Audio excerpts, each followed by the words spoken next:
I'm Caleb Sanchez, and you're tuning into the Todo Latino Show.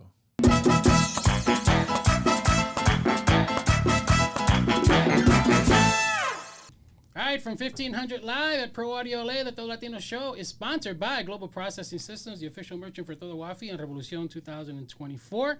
I am your host. Daisy is off today, but joining us is Bree and Yovi, and our special guest is a Salvi Filipino who is heading to Columbia University. He's a Trinity League MVP and former star of the St. John Bosco. Welcome to Caleb Sanchez. What's up, man? Welcome, Caleb. Welcome, Bree. Thank you. So this is going to be fun. We always start the show with the same thing. Every Marvel movie has a hero, and we want to know what your origin story is. So what was it like growing up? So I grew up in Carson. I still live there today. Obviously, you mentioned Salvadorian. My dad is Salvadorian. My mom is Filipino. And honestly, I grew up happily. I mean, I lived a good life. I always played sports. My dad had me playing baseball, basketball, and football growing up. And he instilled a work ethic in me. And I loved playing sports all the time. We watched every game that we could. We're big Lakers fans, Dodgers fans. And then for football, we're Broncos fans, which is kind of That's weird. a weird one. Wow. Yeah, because my dad, in the 90s, the Broncos were good when they had Elway. Okay, so and John stuff like Elway that, fan? yeah. So I guess he was a bandwagon during that time. And so I had no choice but to be a Broncos fan. But like I said, I love sports growing up. I quit baseball at 12 because I thought it was boring. I pitched, but I thought it was so boring because it was too slow-paced. And then I started tackle football at around like 12 too. And then that's when I made the decision to go to Bosco, St. John Bosco in Bellflower. And from there, it was just work. And I ended up quitting basketball after my sophomore year. And then I played football for the rest of my years there. So. Why did you like basketball? I mean, you're pretty tall. Yeah. I don't know. I thought it would be too hard to do both at the school because our basketball team's also like really good. Yeah. And also football is really good. It's like a year-round thing, so I didn't think I'd be able to do both. You wouldn't be able to play both. To play both, but they kind of tap into each other season-wise. But you can. I regret not doing it, honestly. Yeah. It was I still Could have, should have. Yeah. Moment. I mean, hey. Yeah, I could have played baseball too, but it's whatever. I can't do it now. But I mean, look what you did with football. So that's yes, sir. So Salvadoreño and half Filipino. You got like your culture. Which one was prominent culture in the household? Were you more Salvi in the household, or were you more Filipino? I would honestly say I'm more Filipino because of where. If you ever been to Carson, it's a kind of a Filipino town. Oh, okay. There's lots of like Filipino stores. Everything there is Filipino. We live in like a townhome, and all of our neighbors, we have like 5 different families that live like attached to our house. They're all Filipino, so that doesn't really help. But yeah, I would say I was more Filipino growing, and also my family that I would see more often was closer to Carson than my dad's side, which is Salvadorian. Okay. Yeah. Have you been to El Salvador? I have not. I've not been out the country at all. So. Oh, wow. Okay. I mean, that's a good place to go now, though. It is, It's yeah. supposedly It is. It is the place, one of the destinations to travel. Yes, that's what I mean. My uncle, my tios, and all my grandparents always go, and they're always telling me how safe it is now and how different it is compared to when they lived there before. Yeah, they cleaned it up in the last couple of years. So if it's a good time to go, it would be now. I don't even think my dad has been there since at least I've been alive. So he's probably been like what I did when I turned around and I left DR. Well, I wasn't born there, but we visited there. And the last time I was in PR was like when I was 5, and then I went back. It was 2 years ago. My daughter gifted me that as like a birthday gift, and it was the first time in like 30 years that I had, well, almost 40 years that I had gone back and experienced Puerto Rico. So yeah. At the moment, you're gonna have a full circle moment, you know, for yourself, for your dad. Yeah. Mm-hmm. Have you ever gone to the Philippines at least? No. Oh, that's right. He's been really focused. Yeah. He's been really focused. So he's gonna have a blast. Yes. He's gonna.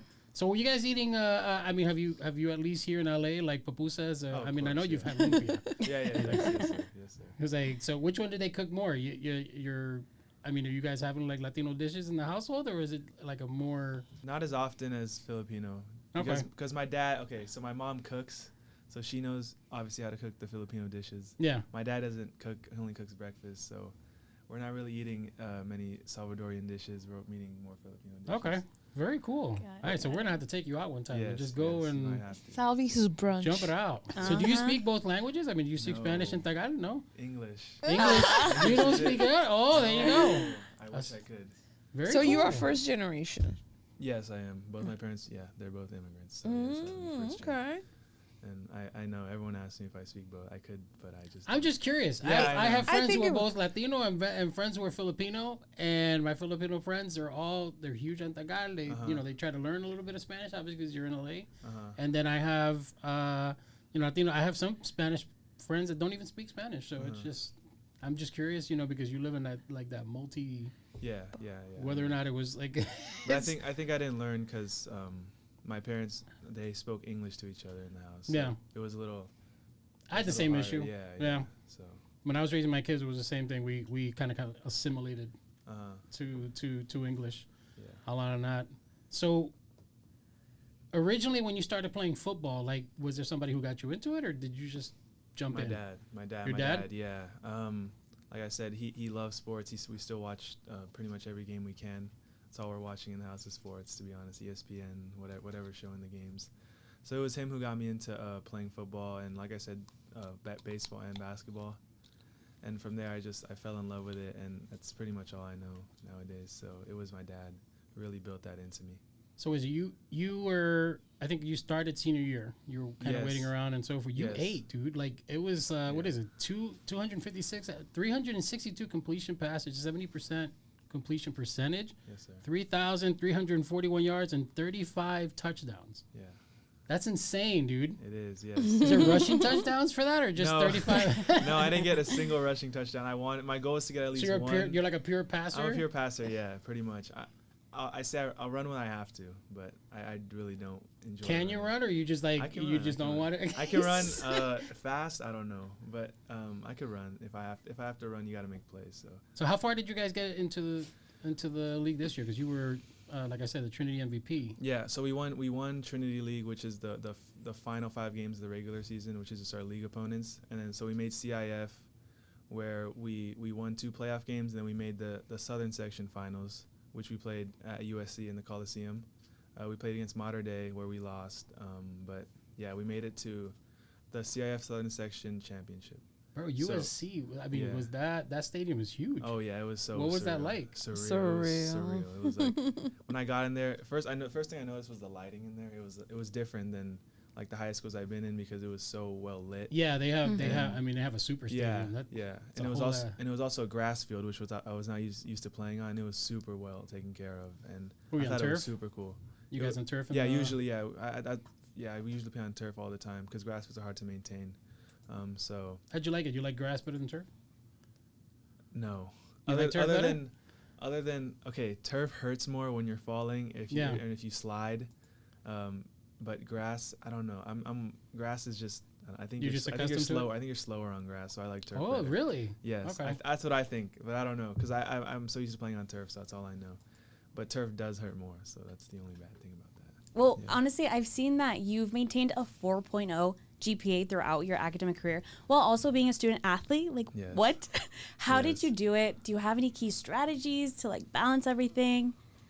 Yeah. Okay. So growing up, it was another thing I owe to my dad is that he really, and my mom too, they really made me focus on being academically sound in school, obviously, because I didn't learn this till recently, but recently I mean like high school years, how important academics is to just your recruiting process as an athlete, because a lot of schools, the first thing the coaches will ask for is grades. They'll ask for your transcript.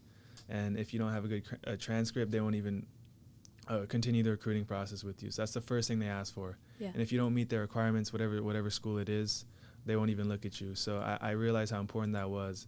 And I grew up valuing academics a lot, and so it was never really a problem. And just being able to manage school and sports was super hard. I stay up late a lot. Even today, I'm still preparing. I have an AP exam tomorrow, so. I was about to ask you. There's a lot of AP classes. AP Gov, yeah. Oof. Wow. I have an AP exam tomorrow. I have to study for that, but.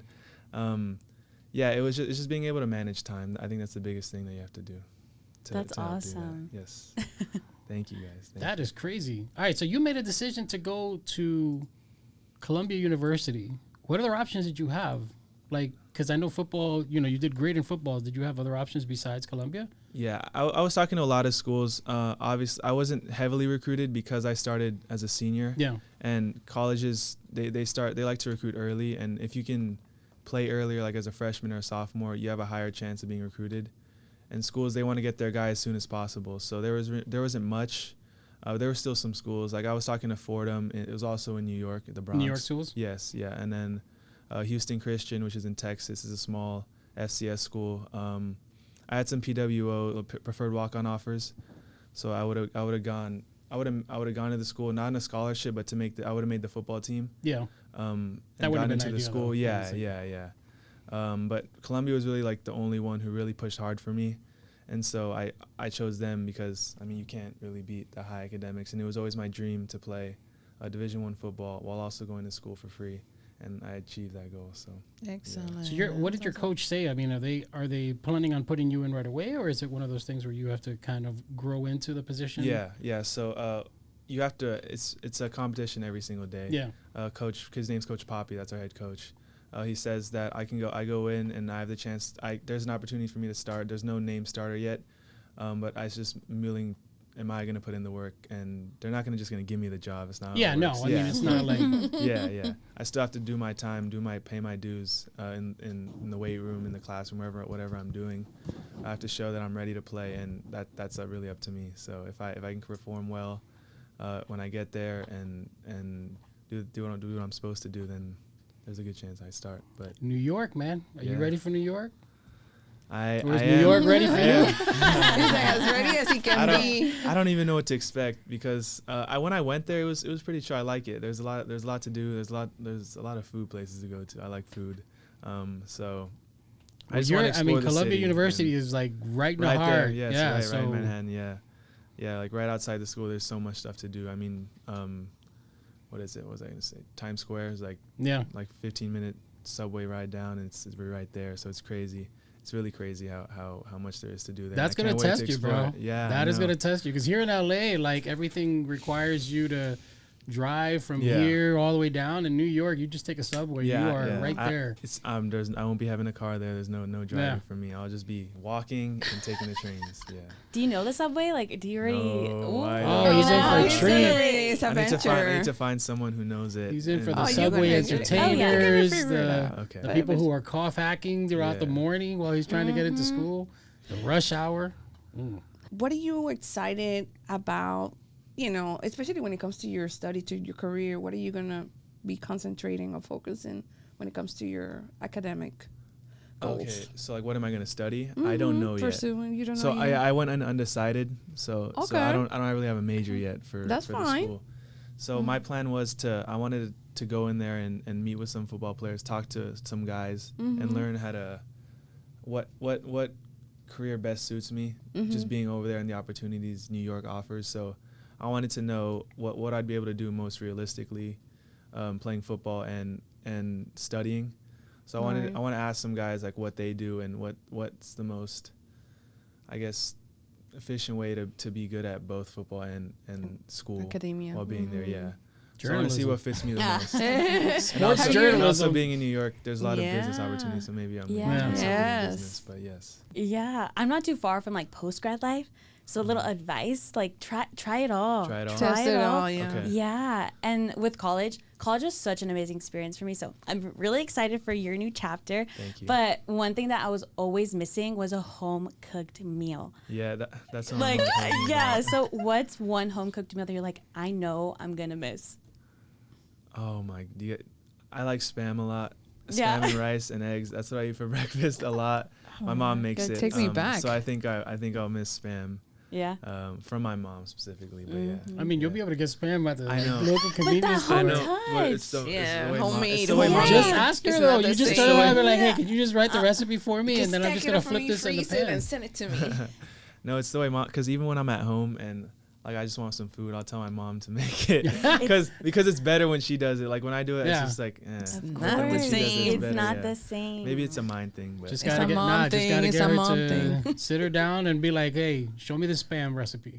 Show me the Spam recipe. And then you have your dad show you how to make pupusas. Yes, sir. But the Spam's the easiest one, I think. Yeah, Spam is easy. I know it's not that hard to make, but I swear it's her. I don't know. She makes it special. Yes. All right, so I want to get on the representation side because a lot of people don't realize, the low percentages of it is for even Latino and even Filipino players that are taking place like in the actual like college.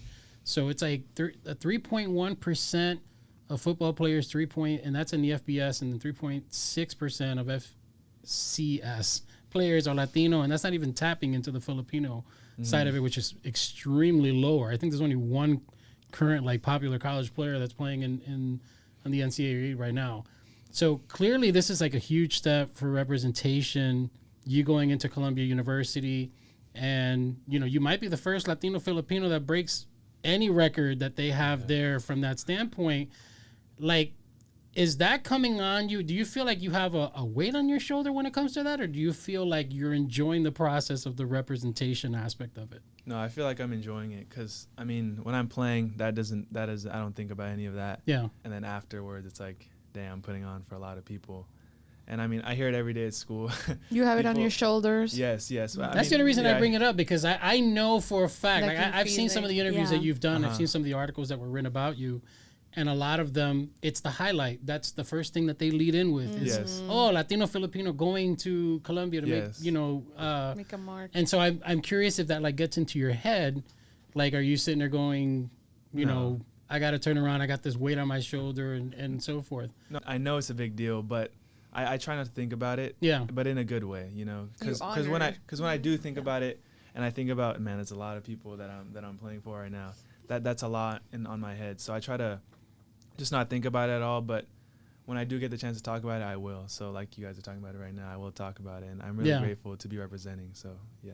Very cool. So with that being said, you have a hectic schedule coming up. So in all, you're pretty young. So what are you looking forward in this new, phase in your life or stage? Looking forward as a young person that you are. Yeah. So it'll be cool because I won't be living with my parents. I want to see how well they're I'll watching do. this, by the way. I'll be careful. tell you what, you're gonna get the best. Or, you're gonna learn a lot about yourself. Yeah. Yes. Like you said. So yeah, I do want to learn a lot about myself like that. I want to see, I want to learn, like, because my parents not gonna be here all the time, and so it'll be a good time for me to learn and grow in that way. Obviously, I'll still miss them. But it'll help me grow up, I guess, a little bit, and I'll learn a lot of stuff. Yes, for sure.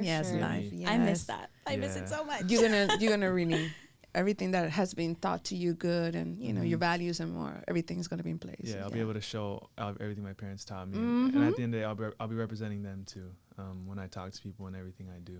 So I want to do that the best way I can while I'm there. So when you're wilding out, just keep in mind that you're representing your parents. No, just kidding. He's like, this isn't my dad's name. He's walking down the streets. I won't be doing any of that. Yeah. He said he doesn't have time for fraternity, so that's it. Have you seen what the campus looks like as far as like your dorm room? Yeah. So I already know who my roommate's gonna be actually. Oh, very cool. Yeah, because we chose who that would be. It's I think I'm rooming with the kicker actually. Who's also my grade. So we'll be going in there. It's like a classic dorm. It's like split in half, room split in half, and then we also share. So there's a big room. We share it with another pair. So there's 4 total in one big room, but we have our own like separate like quarter things. But yeah. So I've seen it. It's pretty small. The only thing I'm worried about is sharing a bathroom with 3 other guys. Yeah. Because I like to keep stuff clean. so we'll have to see how that goes. I'm gonna have to tell them we got to keep this clean. You're pretty kind of guy, huh? On the very first day you get there, you show with some fabuloso. Yes, exactly. Come with that. Go with that. Because I don't want to be coming home late and trying to use the bathroom and it's dirty and stinky and all that. So, and even taking showers and stuff. Ooh, you're going to be fun. Yeah, your roommate's going to be like, we just cleaned. No, see that. Look at the sink. Because I'm There's a drop there. I like going home and using the bathroom, so I hopefully it's clean when I get there. That's going to be an experience for sure. I know, you get the words out of me. Now, you are definitely an inspiration to a lot of many student athletes. What's a piece of advice that you can give to those that are following their dreams like you are? So the biggest piece of advice that I've taken and I've learned is to trust the process, because everyone's process is different. And like you mentioned earlier, I didn't start till my senior year, and it was hard at times because I knew I was good enough. If I were to leave the school and go to another school, I probably would have done some good things. Yeah. And that's just that's not me bragging, but I just feel like that would have happened. But I had to trust the process and trust what I committed to at St. John Bosco. And every day I had to put the work in. I had to prove that I was ready for that starting job. And when I eventually got that, the results showed for itself. I performed really well, and I'm so blessed that I was able to stay in that and trust that, because it built a lot of character in me. And it was hard, like I said, to sit there and not play, because sitting on the sidelines as much as that sucks. I mean, you won the national championship in 2022, but it isn't hit as well because I wasn't the one playing. You know, I was the one starting. I played some games, but it was in times that didn't matter most of the time.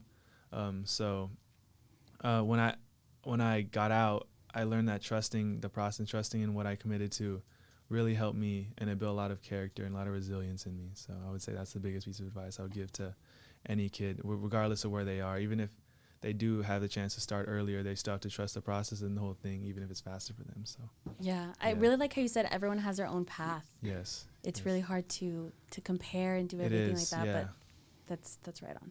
Yes. I was a huge baseball guy. I still am. But when I was growing up, like I played for the Dominican traveling team and so forth when I was visiting there, and even when I came back, football was new to me. It was like freshman year of high school that football was introduced to me, and I sucked hard. Oh my goodness. I spent so much time trying to watch the NFL that freshman year because coaches were just yelling at me and screaming all over the place, and I was trying to figure out how to do it. They put me at left end. They put me at receiver. It wasn't until sophomore year that I did all that research and I came back and I started playing cornerback, and I felt like that was my corner. That was my spot. Like you were not getting past me. You were not running on my side. You were not throwing on my side. And I had a really successful like sophomore year. I didn't play junior and senior because I decided to kind of do track. You ran track. Yeah, cool. track. Sprinting was you know, it didn't look like it, but sprinting at the time. Yeah, I was sprinting it this way. Yeah. What did you run? What races did you run? The 100, the 200, and then the relay. Oh, okay. Cool. Yeah, I was a sprinter type because I realized the one thing I realized in football was like I was really fast, but I didn't like the mechanics of the position I was playing. Like if it was up to me, I would be playing running back but they wouldn't put me there. Yeah, you chose the hardest position on the field. So I was I was like, yeah, let me just go ahead and play cornerback, and everybody was just like, oh, okay, you're kind of good at that, so we're just gonna leave you there. And when I was trying to transition, they wouldn't let me because they already had their starters. So I just kind of went to track and so forth. But this was really good, man. I really wish you a lot of success. Thank you. We're obviously going to be watching. Thank you so much. To see how you do. So see if you mess up. No, I'm just kidding. No, I mean the one advice I will give you is, you know, just go there and have fun. Like you're going to New York, you know, you're going to a great university, and you'll have time to figure out what you want to do, you know, throughout the time there. Yeah, you do. You know, get the best advice. Like surround yourself with people of wisdom who are, you know, on the right path. And I mean, you're just gonna go on and do great things. So it was really cool to have you here. Like if people wanted to follow you, where would they go? So I have Instagram, Twitter. My user is Caleb Sanchez, but it's Caleb with 2 B's because the one's been 1 B were taken. So Caleb with 2 B's and then Sanchez, my last. You're the only person that told me that I have a Twitter. Yeah, because we have to have Twitter. Oh, for recruiting. For recruiting, you have so to have in high it. school, because coaches nowadays they use Twitter to see your highlights, to watch your film, and they'll even message you on there to get your number and stuff. Oh, so I didn't know that. That's Twitter's a big thing. Sports driven. Yeah, Twitter's a big thing. Like I mean, you're supposed to have.